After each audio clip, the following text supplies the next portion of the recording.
All right, now that you know how to read a credit report, now that you can look at one and know what it's telling you, it's now time to really analyze that report so that you can use it to your advantage in the F&I office.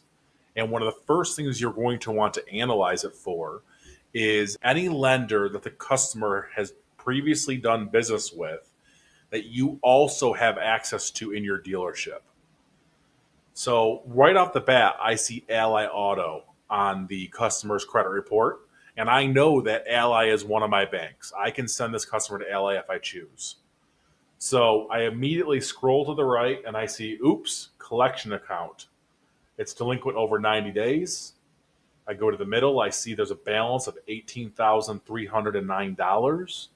I see the last time it was paid was September of 2013. Uh-oh, I know immediately I am not sending this customer to Ally. This customer already has a collection account with Ally. It's for a considerable amount of money. And the chances that Ally approves this customer after that is very, very slim. Now, the only chance I would send this customer to Ally would be if every other bank I have, every other lender I have to choose from declines them. And the reason I might still send it to Ally in that situation where everyone else declines them is that it has been 6 or 7 years since this balance date.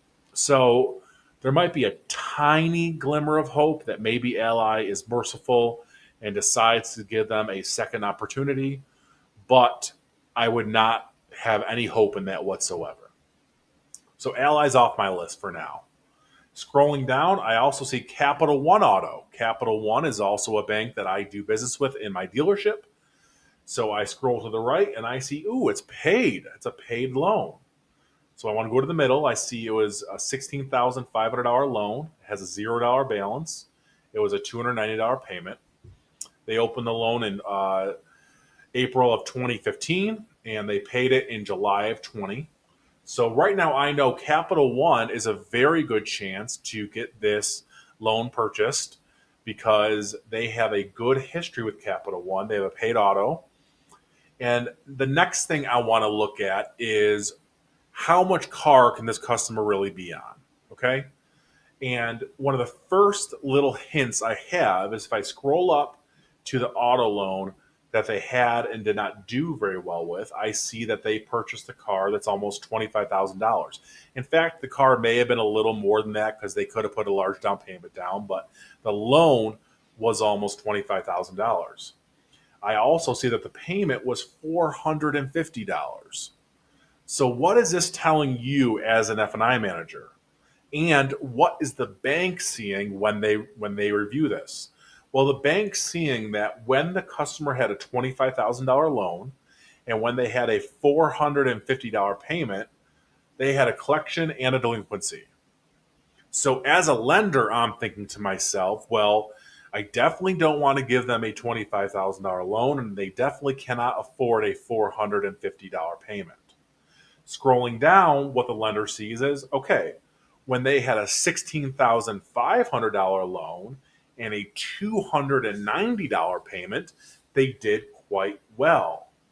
So, as a finance manager, I have to look at this and say, regardless of the car they just purchased, this customer can afford around a $17,000 or less loan and a $290 or less payment.